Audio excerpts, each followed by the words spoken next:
Tanugula check dam కూల్చివేతపై judicial enquiry వేయాలని మాజీ మంత్రి గంగుల కమలాకర్ డిమాండ్ చేశారు. చెక్ డ్యాం పేల్చిన దోషులకు శిక్ష పడే వరకు పోరాటం చేస్తామని స్పష్టం చేశారు. దేశ రాష్ట్ర సంపదను విధ్వంసం చేస్తామంటే చూస్తూ ఊరుకోబోమని తెగేసి చెప్పారు.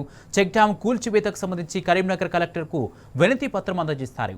చెక్ డ్యాం కూల్చిన వారిపై కఠిన చర్యలు తీసుకోవాలని బీఆర్ఎస్ ఎమ్మెల్యే పాడి కౌశిక్ రెడ్డి డిమాండ్ చేశారు. జమ్మికుంట మరియు ఓదెల పెద్దపల్లి మండలం మధ్యన ఒక చెక్ డ్యామ్ను పేల్చివేసినట్టు గుర్తించడం జరిగింది బీఆర్ఎస్ డెలిగేషన్. ఆ రోజు హరీష్ రావు గారు వెళ్ళడం జరిగింది.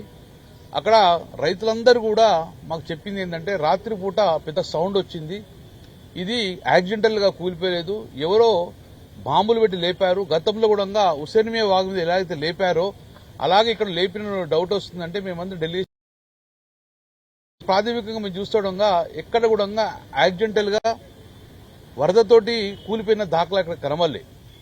సో ఇమ్మీడియట్ గా ఆ రోజు అక్కడ కూడా మొత్తం చూస్తుండగా ఎవరో బాంబులు పెట్టి లేపేసి చెక్ డ్యామ్ కూలగొట్టి ఆ మొత్తం నీళ్లు పోవడం వల్ల ఆ ఇసుక తీసుకున్న ఆలోచనతోటి ఇసుక మాఫియానే చేసిందని చెప్పి ఒక ప్రాథమిక నిర్ధారణ రావడం జరిగింది. అందుకే ఈరోజు కలెక్టర్ గారిని మేము కలవడం జరిగింది.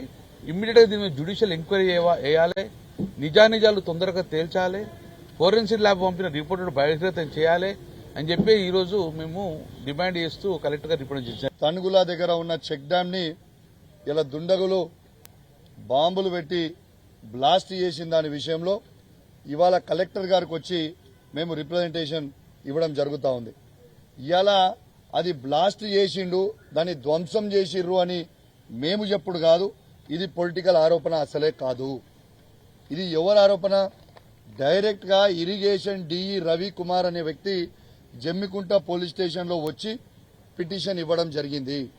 ఈ చెక్ డ్యామ్ ని బ్లాస్ట్ చేసిర్రు, దీని దుండగులని వెంటనే పట్టుకుని అరెస్ట్ చేయండి అని డిఈ గారు ఇచ్చిండ్రు. ఇది మేము ఇచ్చింది కాదు, మేము చేసింది కాదు. ఇలా డిఈ అంటే ఎవరు? గవర్నమెంట్ అధికారి. గవర్నమెంట్ అధికారే ఇవాళ దాన్ని ధ్వంసం చేసిండ్రు అని చెప్పిన తర్వాత ఇలా ఇప్పటి వరకు కూడా ఇంకా యాక్షన్ తీసుకోకపోతే ఎట్లా అని మేము అడుగుతా ఉన్నాం. చాలా చాలా బాధ కలుగుతా ఉంది.